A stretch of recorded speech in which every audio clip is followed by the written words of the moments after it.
It's pretty hard to have a conversation about the history of first-person shooters without having the word Wolfenstein come up. The very word Wolfenstein, in reference to the German castle which you escape from in many of the titles, has been used across many games throughout the years. Now, as a kid, I incorrectly assumed that Wolfenstein 3D was the first title in this series, but as an adult who has access to Google, I actually learnt that the first game in the series was actually called Castle Wolfenstein, released for Apple, Atari, Commodore and DOS all the way back in 1981. The game wasn't as much of a shooter as it was a stealth game, which is interesting when we look at some of the modern game mechanics, more on that later. Years later, in 1984, we got the second entry to the series, creatively named Beyond Castle Wolfenstein, again for all of the original platforms.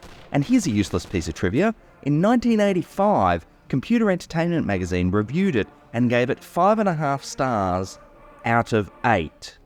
8.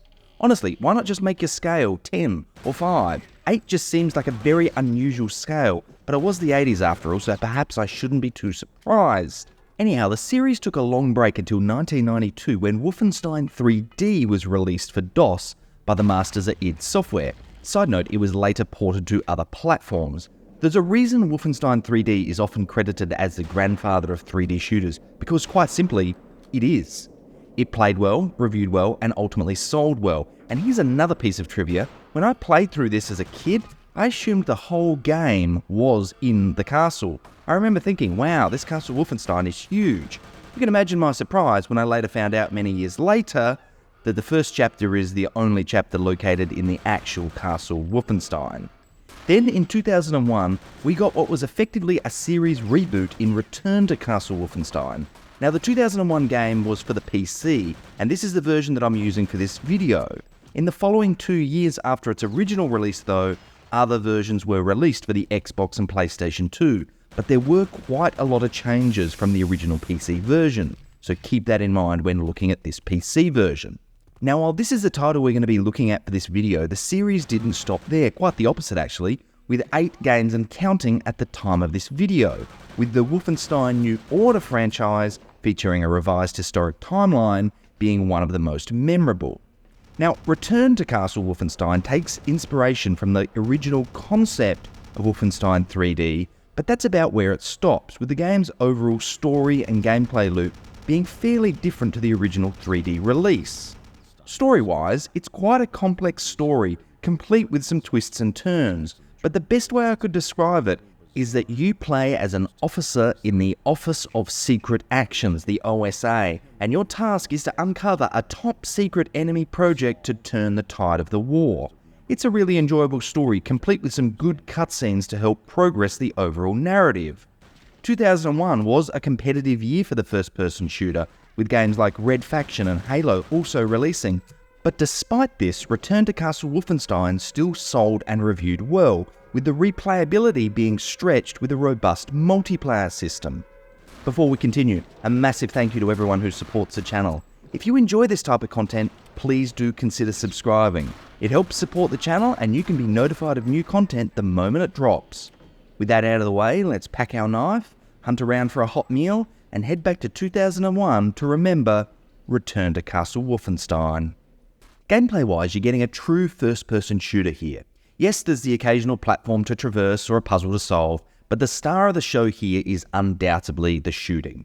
Firstly, the good, and to be honest, most of the gameplay in the game is good, and the majority of my critiques, as you'll hear about shortly, come when the game stops being a shooter. I've said it over and over before that control is one of the most important things in a first-person shooter. I'll endure a boring game with solid controls far easier than an entertaining game with terrible controls. Thankfully, the control in Return to Castle Wolfenstein is great. It honestly feels perfect, and combined with the visuals, more on that later, contributes to the game still holding up extremely well in modern times. Shooting, like the control, is equally solid, and whenever I died in a firefight, it was always my fault and not the game. This is a good thing.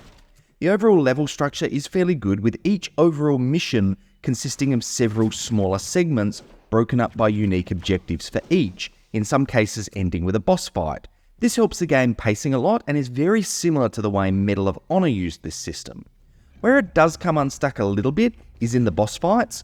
which aren't really entertaining and amount to little more than throw explosives, shower the boss in bullets, wait for them to fall, which would be fine, but in some cases, especially on the harder difficulties, you're not exactly flush with ammo, meaning that you need to be quite cautious how you target the boss in these encounters.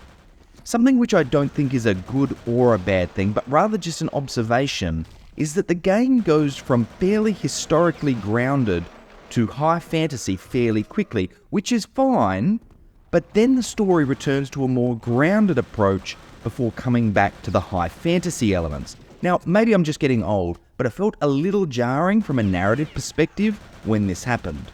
But I don't remember feeling this way when I was younger, so this could definitely be a me issue. Another topic which is going to be subjective is the difficulty level.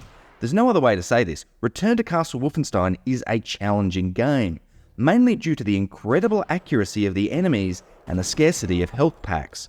Honestly, these are some of the most accurate enemies I have ever faced in a video game. I enjoyed the challenge personally, but it's not going to be to everyone's taste, especially coming from regenerative systems like those found in Halo. Now, for the things that don't work as well, and the largest offender in this space is undoubtedly the stealth system. Nothing frustrates me more than stealth scenarios where you fail the mission if you are spotted, and unfortunately Return to Castle Wolfenstein uses this mechanic. What's worse is that there's very little indication that you're about to be spotted, so at times I would fail a mission without even knowing who spotted me, which is frustrating to say the least. One of the other things which I found frustrating was some of the rather confusing puzzles, particularly related to the game's many secrets. There's a suspicious statue early on in the game, which begs to be attacked to reveal a secret, so I shot at it and instantly died. This process repeated twice because clearly I'm not very good at learning. The third time I stood back and observed that as soon as I shot it, it fell directly forward, crushing me. There's an argument here to be made about realism, but the game doesn't really use the environment in any other way like this, so you're not expecting the environment to harm you, especially this early on. Overall though, the game gets most things right gameplay-wise, and save for the dreaded stealth section, the roughly 12-hour storyline was really enjoyable for me. As far as weapons go, the game has many to offer, but like many games of this time, there are a few core weapons which will carry you through the majority of the game. You start the game off with a trusty knife, which when used from behind a human enemy, will always down them in one swipe. However, if you're using it from the front on an enemy, it's about as effective as a small gust of wind. Of course, there are pistols in the game, but you won't be using these very often because of the poor damage and the fact they use the same ammo as the much more powerful automatic weapons. The one area pistols are useful, in particular the Luger, is in the stealth missions where you can equip the Luger with a silencer. All of your favourite machine guns are here, with the MP40, Thompson and Sten all putting in a solid effort against most of the early to mid-game enemies in the game. Later on, heavy versions of automatic weapons become available, doing considerably more damage at the expense of a much smaller ammo supply being available. There's also a flamethrower, because of course there is, a rocket launcher, because by law any shooter of this period needed to have a rocket launcher, and a Tesla weapon, which is pretty cool to use, despite having a very limited ammo supply. And then there's the rifles, which feature one of the strangest sniper rifles I have ever seen in a video game. It's called the Snooper Rifle, and no, that's not me reading my script wrong, that's the actual name of the weapon. It's got an infrared sight on it, and honestly, it just makes it much harder to actually acquire your target. What's even stranger is that you acquire it during a daylight mission. Why couldn't they have just given you a normal sniper scope? This actually makes the game more difficult, which maybe was the actual point, I don't know, but it's an odd design decision to be sure. There's also throwables in the way of dynamite and grenades, and look, the dynamite is very overpowered. You can literally wipe a room with a single throw, which is nice, but the wind-up time on the grenade and throwing trajectory feels clumsy. I think I blew myself up a few times because I didn't aim it in the exact right spot. Apart from a few questionable inclusions though, the weapons are all fairly solid and provide enough differences to make the progression in slowly uncovering them feel satisfying. Another satisfying element of the game is the overall level design.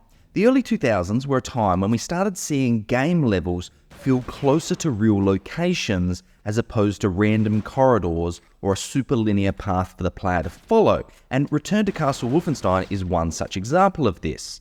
There's a fairly robust secret system in the game, enabling you to be rewarded with special items for exploration. If a door is locked, there's a good chance there's another way to enter and uncover what lies beyond. It's a good system.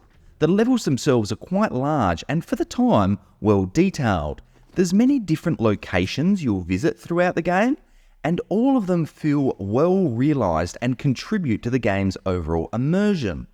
The game is powered by the Quake 3 engine, and this has always been fairly stable and well optimised in my experience, both when the game was released back in 2001 as well as in modern times. There's also a lot of mods available which were made possible because of this engine, with plenty to choose from in modern times to customise the game to your liking. Enemy-wise, you get everything from your typical soldiers to special ops in tight leather clothing, I guess the devs weren't going for a G rating anyway, as well as some of the more fantastical enemies you'll encounter throughout the campaign, with some of them being absolute sharpshooters with an almost infinite pool of health. Tough stuff. Sound design is very good, with both soundtrack and effects audio doing a good job of bringing the world to life, while the voice acting, while cheesy, suits the game perfectly. The game uses cutscenes to help propel the narrative, and the voice acting is a big part of this.